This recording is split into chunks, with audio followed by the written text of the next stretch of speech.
Atëherë, Valbona, do të na tregosh tani se çfarë do të sjellësh tek Vera? Do të sjellësh një prerje të re, diçka ndryshe, për çfarë ka nevojë? Për moshat e matura, është pak i vështirë ndryshimi, sepse ato tashme e kanë krijuar staturën e tyre dhe kanë të vështirë të lëvizin sadopak nga ajo staturë. Por unë do t'i rekomandoja le të fillojnë me ndryshimet të vogla. Ndryshimet e vogla i bëjnë të familiarizohen më mirë dhe ta marrin më lehtë atë paraqitjen e tyre të re. Po, cilat janë ato ndryshimet e vogla? Kë quhen ju ndryshimet e vogla? Në gjuhën tuaj të specialistëve. Këtë nuk mund ta specifikoj, sepse le të marr shembull Verën, nëse ajo i ka flokët e shkurtra standard, si që pret shumica e zonjave të moshës së Verës, një shkurtim më i fortë në pjesën e qafës, një baluke më e shkurtër dhe më miqësore me ballin, do ishte një ndryshim shumë i mirë për Verën, krahasuar me atë hedhjen kështu në anë standarde siç të gjithë zonjat e bëjnë. Unë do përpiqem ta demonstroj këtë gjë edhe nëpërmjet prerjes, me qëllim që të duket konkretisht se çfarë ideje kam që Vera ta ndryshoj pamjen e saj këtë verë. Rimoka edhe fjala.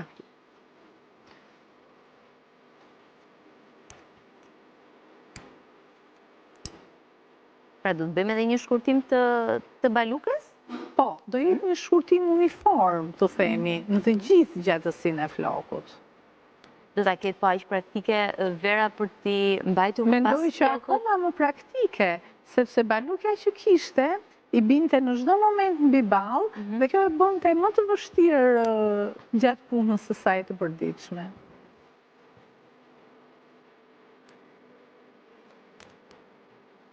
A janë gjithashtu edhe ngjyrat, lyerja e flokëve, a janë gjithashtu një tjetër hap drejt të ndryshimit dhe drejt të guximit? Sigurisht që po. Qoftë edhe tek zonjat e maturuara? Sigurisht që po. Ngjyra madje është një nga gjërat që ndryshon totalisht pamjen tonë, sepse ajo ndryshon mënyrën se si dukemi, ndryshon atë portretin tonë dhe i jep portretit ose më shumë gëzim, ose më shumë seriozitet. Kështu që kur vjen fjala ke ngjyra, është akoma më e vështirë për t'i bindur njerëzit që ta tjetërsojnë. Zakonisht, cilat janë ato kolore që ju sugjeroni tek zonjat? Duke marrë parasysh kështu edhe thinjat që ndoshta fillojnë edhe shtohen pak me kalimin e moshës. Zonjat që janë të thinjura ka një tendencë ta mbulojnë thinjen e tyre 100%. Mendoj që kjo rezulton paksa e gabuar tashmë, sepse duke qenë që sasia e thinjave rritet siç ti e the Iva, me rritjen e moshës, dhe të gjitha zonjat janë të detyruara të shkojnë në parukeri pothuajse një herë në 3 javë, nëse ato duan të qëndrojnë korrekte dhe thinja e tyre të mos jetë fare e dukshme. Dhe kjo, nga një kënaqësi, kthehet në një rutinë disi të bezdishme për zonjat. Por duke përdorur një teknikë që quhet kamuflimi i thinjave, e cila nuk i mbulon thinjat. Si quhet teknika edhe një herë? Kamuflimi i thinjave, jo mbulimi i thinjave, e cila nuk i mbulon thinjat 100%, i ndihmon zonjat që të jenë më praktike me thinjën e tyre. Dhe vjen ndarse midis thinjës dhe flokut që nuk është i thinjur, nuk është aq e egër dhe e dukshme, po është më e butë dhe më miqësore. Po si bëhet ky kamuflim? Bëhet me bojë apo bëhet me produkte të ndryshme që ka tregu për sa i përket lyerjes së flokëve? Jo, me bojë bëhet edhe ky, por në këtë rasti nuk zgjedh një bojë mbuluese, sepse dhe vetë bojrat e flokëve kanë kategori të ndryshme dhe familje të ndryshme në katalogje, në secilin brend. Dhe në këtë rast, parukeri i tyre nuk zgjedh një bojë që është 100% mbuluese, po zgjedh një bojë demi permanente, e cila thjesht intensifikon, ngjyros thinjat deri në masën që ato të kenë një dukshmëri më të ullët. Ne në fakt kemi në Leduol të shfaqur edhe 3 foto shumë të bukura të zonjave të cilat nuk e di nëse janë flok të lyer shumë afër ngjyrës së thinjës apo janë të thinjura? Valbona, si të duken? Këtu janë përdorur disa teknika të ndryshme që zakonisht bëhen me dekolorant. Janë highlights të ndryshme, baby lights të ndryshme që e kamuflojnë shumë mirë thinjën. Dhe nuk i detyrojnë zonja të paraqiten në parukeri një herë në 3 javë për të mbuluar thinjat e tyre.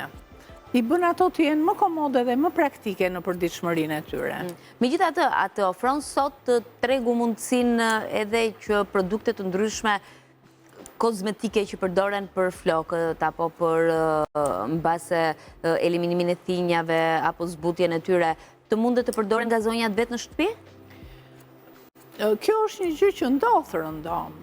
Shumë zonja kanë zgjedhur të trajtohen vetë në shtëpi sipas mënyrës së tyre.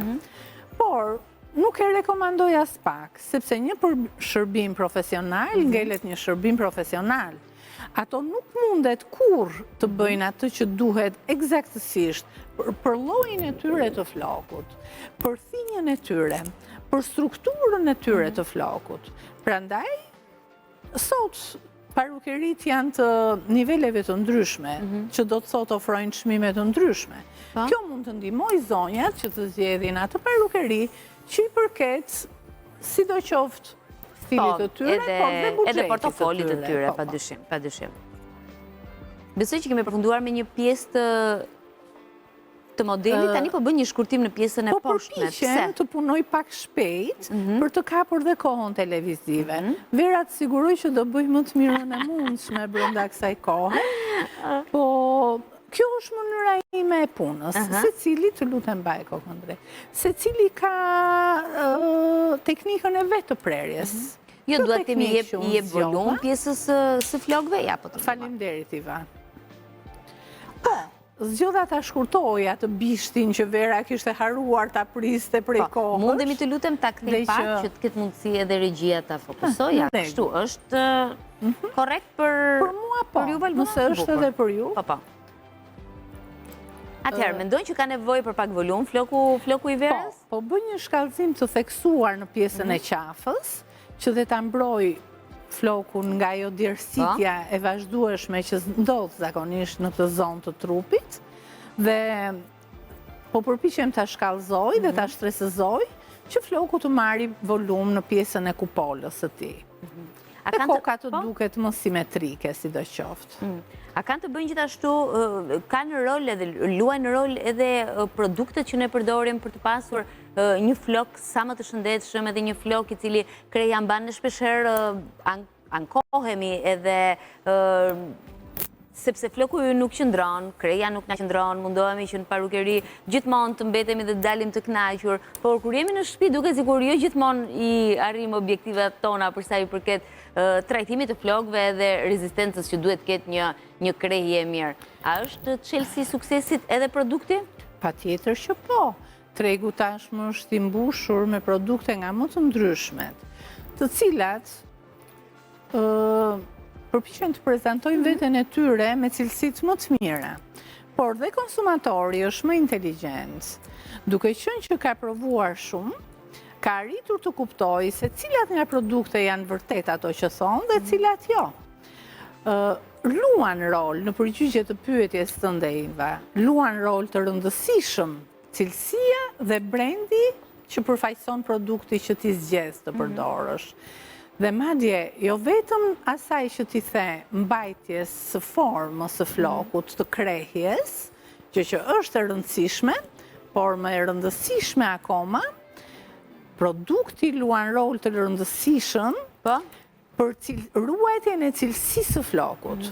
Produktet qoftë larëse, qoftë produktet stilizuese dhe më tej, janë produkte kimike. Ato i prodhon industria kozmetike.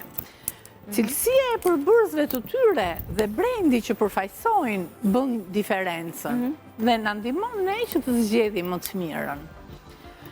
Një produkt jo i duhur për flokun mund të shkaktojë tharje të flokut, flokun e bën më friz, ose e kundërta mbi hidratim të flokut dhe flokun e bën më të yndyrshëm. Pra, të gjithë duhet jemi të vëmendshëm sa i përket zgjedhjes së produkteve.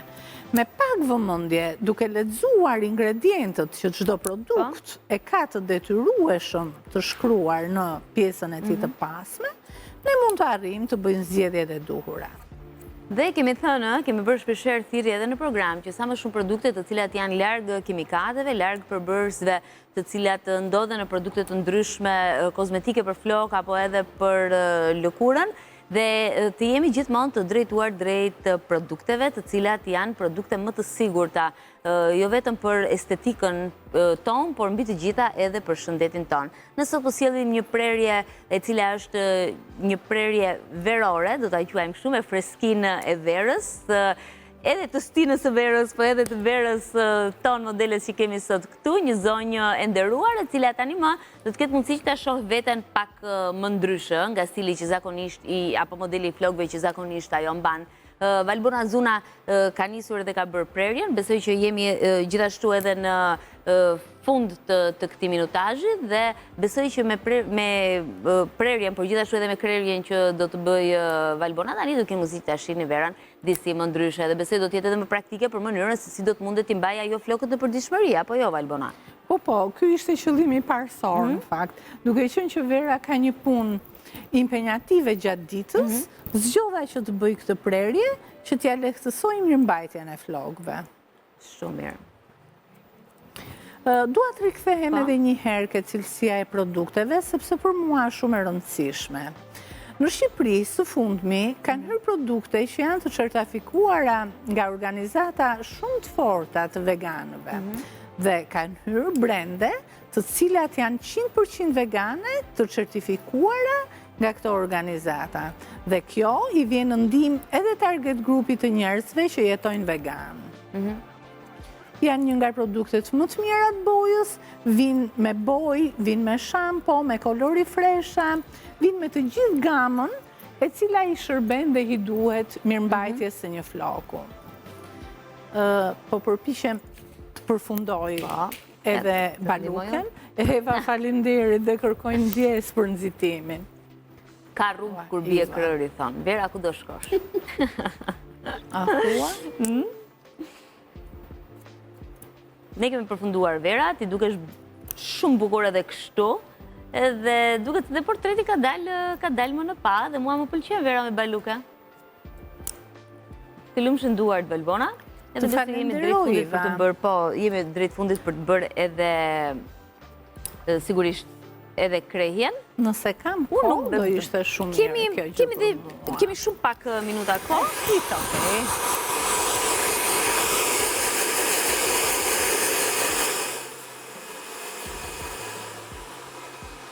Kemi dhe 3 minuta kohë.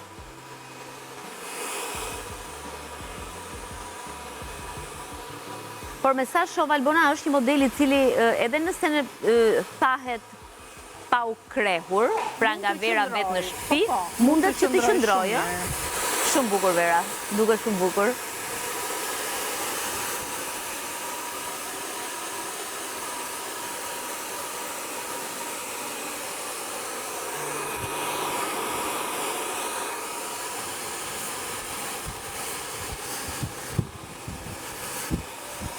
Këtë teknikë të krehjes, a mundet që Vera është praktike për ta aplikuar edhe në shtëpi?